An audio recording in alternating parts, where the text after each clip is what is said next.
दोस्तों, आप में से क्या लोग एप्पल के महंगे लेकिन कमाल के प्रोडक्ट्स को इस्तेमाल करते होंगे? और आप में से कई लोग तो एप्पल जैसी बड़ी कंपनीज में काम भी करना चाहते होंगे। हम अक्सर ये सोचते हैं कि वर्ल्ड क्लास प्रोडक्ट बनाने वाले इन टॉप कंपनीज में काम करना किसी सपने जैसा होता होगा, लेकिन चीन में मौजूद एप्पल की फैक्ट्री की कहानी सुनेंगे तो शायद आप अपनी ये सोच बदल सके। तो ऐसा क्या है इस फैक्ट्री में कि एप्पल ने इसकी वर्किंग कंडीशन को गोपनीय रखा हुआ है? आखिर वो अपनी इस फैक्ट्री की असलियत को दुनिया से क्यों छिपा रहा है? जानेंगे ऐसे ही कुछ सवालों के जवाब आज के इस वीडियो में। दुनिया में अपनी एडवांस्ड टेक्नोलॉजी और हाई क्वालिटी के लिए जानी जाने वाली एप्पल कंपनी दुनिया की सबसे वैल्यूएबल कंपनी बनने से बस कुछ ही कदम की दूरी पर है। एप्पल आए दिन अपने प्रोडक्ट्स के नए नए मॉडल्स लॉन्च करती रहती है, जो मार्केट में आते ही डिमांड में आ जाते हैं। आप में से भी बहुत से ऐसे लोग भी होंगे जो आईफोन के नए वर्जन को लॉन्च होते ही खरीदना पसंद करते होंगे। दुनिया भर में एप्पल का क्रेज इस तरह फैल चुका है कि आज एप्पल स्टोर पर रोजाना मिलियंस से भी ज्यादा लोग विजिट करते हैं। एप्पल के सीईओ टिम कुक ने एक बार स्पीच देते समय ये कहा था, "We see the privacy is a fundamental right that people have. We are going to do everything that we can to help maintain that trust." दोस्तों, यहाँ एक तरफ एप्पल अपने कस्टमर्स के फंडामेंटल राइट्स को सिक्योर करने की बात करता है, पर जब बात आती है उसके अपने एम्प्लॉयज की, तब वो फंडामेंटल राइट्स तो दूर की बात, ह्यूमन राइट्स को भी नजरअंदाज कर देता है। आपको लग रहा होगा कि हम ऐसा क्यों कह रहे हैं? तो दोस्तों, इसके पीछे का कारण आपको आगे वीडियो में समझ में आ जाएगा। लेकिन दोस्तों, इससे पहले हम आगे बढ़ें, आपको बता दें कि एप्पल यहाँ की लोकल इलेक्ट्रॉनिक्स मैन्युफैक्चरिंग कंपनीज के साथ मिलकर ऐसे प्लांट्स लगाता है और उनसे अपने प्रोडक्ट्स को असेंबल करवाता है। सो टेक्निकली ये फैक्ट्रीज एप्पल की तो नहीं है, लेकिन काम को आउटसोर्स करने पर काम की कंडीशंस में हो रहा है। इस पर वो मानो अपनी आंखें बंद करके बैठी हुई है। इसके बारे में खोज करते हुए हमें कुछ ऐसी चीजें पता चली दोस्तों, जिसे सुनकर आप हैरान हो जाएंगे। एप्पल ने पिछले एक दशक में ऐसी कई कंपनीज के साथ एसोसिएशन किया है जिन पर बंधुआ मजदूरी कराने से लेकर बच्चों को फैक्ट्री में काम कराने तक के साक्ष्य मिले हैं। यहाँ एप्पल इन रिपोर्ट्स को खारिज करता रहता है, वही इन आरोपों को लगाने के बाद उसने अपनी फैक्ट्री के दरवाजे पहली बार किसी वेस्टर्न जर्नलिस्ट के लिए खोले। बीबीसी की 2014 में आई एक रिपोर्ट के मुताबिक एप्पल की पेगाट्रॉन की फैक्ट्री में काम करने वाले वर्कर्स को हफ्ते के 6 दिन 12 घंटे की अपनी फिक्स्ड शिफ्ट के अलावा 1 घंटे का अनपेड ओवरटाइम देना ही पड़ता था। इसमें भी कई बार ऐसा हुआ कि 20-20 दिनों तक वर्कर्स को हफ्ते की एक छुट्टी भी नहीं मिली। इसके अलावा कंपनी में वर्कलोड की वजह से एक 26 साल के वर्कर की मौत की खबर भी सामने आई। ये इल्जाम बहुत ही ज्यादा सीरियस थे और इस खबर को आग की तरह फैलने में ज्यादा समय नहीं लगा। इसके अलावा एप्पल की एक दूसरी पार्टनर सुइन इलेक्ट्रॉनिक्स पर तो 14 साल के बच्चों को भी लेबर में काम कराने के आरोप लगे थे। इन एलिगेशंस के लगने के बाद भी कई सालों तक एप्पल ने इनके साथ अपनी एसोसिएशन जारी रखी। दोस्तों, मौजूदा दौर में एप्पल ने चीन में अपने सब कॉन्ट्रैक्ट्स होन high precision IND corporate limited को दे रखे हैं, जो पॉपुलरली फॉक्सकॉन के नाम से मशहूर है।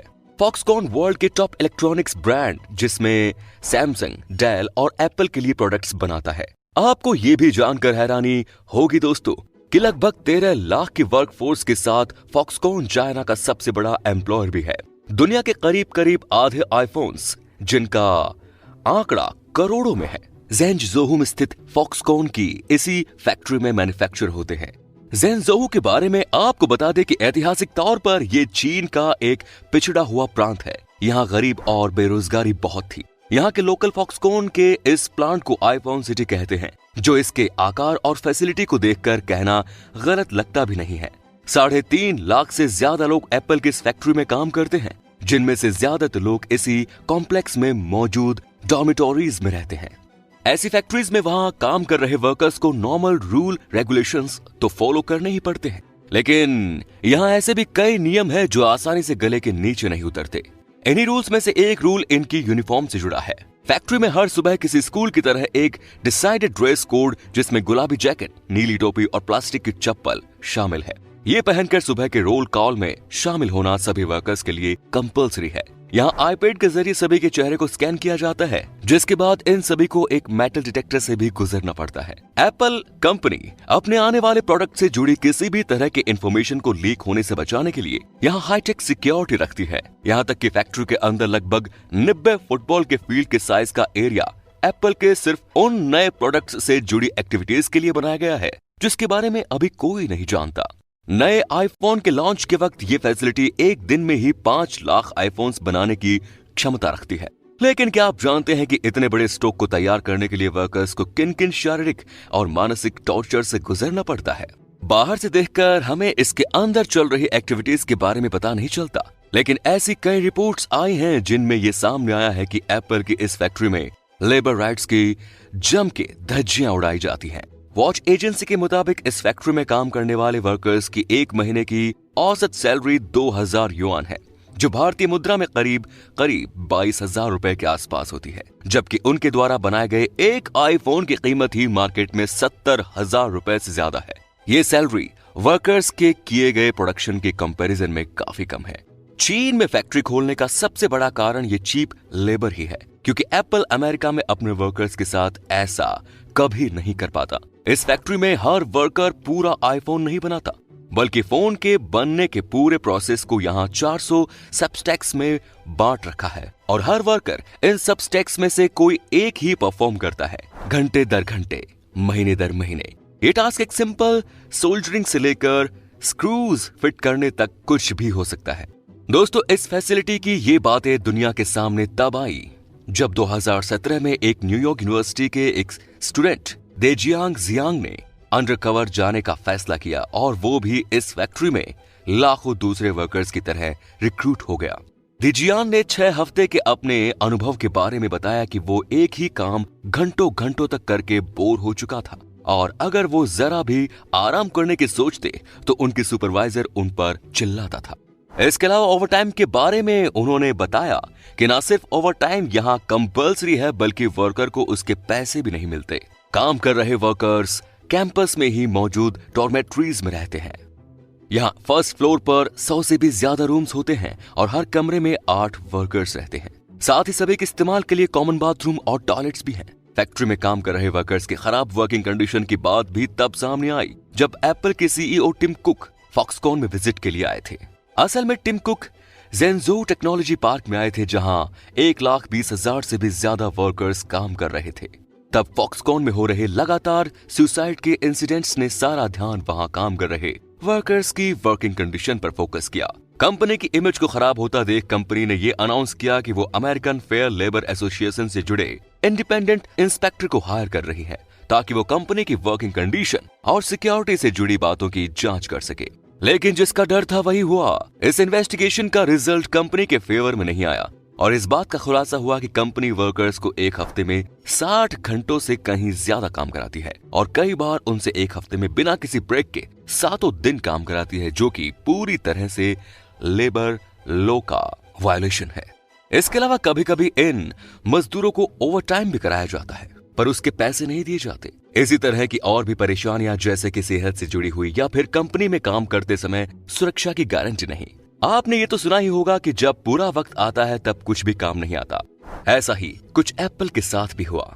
अभी कुछ दिन पहले ही एप्पल कंपनी ने कमजोर और बेसहारा मजदूरों को काम देने का दावा किया, पर उसका ये दावा कंपनी पर एक बॉम्ब की तरह साबित हुआ, क्योंकि इसी समय द इंफॉर्मेशन नाम के एक मैगजीन में एप्पल कंपनी के कुछ सप्लायर्स छोटी उम्र के बच्चों को अपनी कंपनी में काम पर रख रहे थे। ऐसी इंफॉर्मेशन पब्लिश हुई थी। इस मुद्दे पर जिम्मेदार ठहराए जा रहे एप्पल के सप्लायर्स और 10 फॉर्मर मेंबर्स ने द इंफॉर्मेशन मैगजीन से बात करते हुए बताया कि जो सुइन के साथ हुआ था वही इन सप्लायर्स के साथ भी दोहराया जाएगा। लेकिन एप्पल की इन सप्लायर्स के साथ एसोसिएशन अब भी जारी है, जिससे ये साफ हो गया है कि एप्पल उनके प्रोडक्ट्स किस कंडीशन में बने हैं, इससे ज्यादा अपने प्रॉफिट्स पर ध्यान देते हैं। दोस्तों, आप लोगों में से ज्यादातर लोग ये नहीं जानते होंगे कि पीपल्स रिपब्लिक ऑफ चाइना के शिनजियांग में रहने वाले मुस्लिम उइगर तुर्कों को सजा देने के लिए अक्सर चीन ऐसे कारखानों में काम करने के लिए मजबूर करता है। पहले एप्पल भी इन उइगर तुर्कों से बने प्रोडक्ट्स की खरीदारी पर जोर देता था, लेकिन हाल ही में संयुक्त राज्य अमेरिका और यूरोपीय संघ ने ऐसी फैक्ट्रियों से प्रोडक्ट्स की खरीदारी पर रोक लगा दी, पर इसका भी कोई असर एप्पल पर नहीं पड़ा। इस फैसले के बाद भी एप्पल ने उन कारखानों से प्रोडक्ट्स की सप्लाई को नहीं रोका। तो ऐसे में दुनिया के सामने नतीजा को मौलिक अधिकार बताने वाले इन खरबपति बिजनेसमैन के मुंह से निकलने वाले ये शब्द हमारे नेताओं की तरह खोखले होते हैं, इसीलिए उन्हें हकीकत समझाने की गलती ना करें। खैर, आप एप्पल जैसे ब्रांड के लिए काम कर रहे इन वर्कर्स की कंडीशंस पर क्या सोचते हैं दोस्तों? बताइए नीचे मुझे कमेंट्स सेक्शन में। फिलहाल आज यहीं खत्म होती है हमारी रिपोर्ट। अगर वीडियो अच्छी लगी तो इसे अपने दोस्तों, रिश्तेदारों और खास करके जो आईफोन रखते हैं उनके साथ जरूर शेयर करें।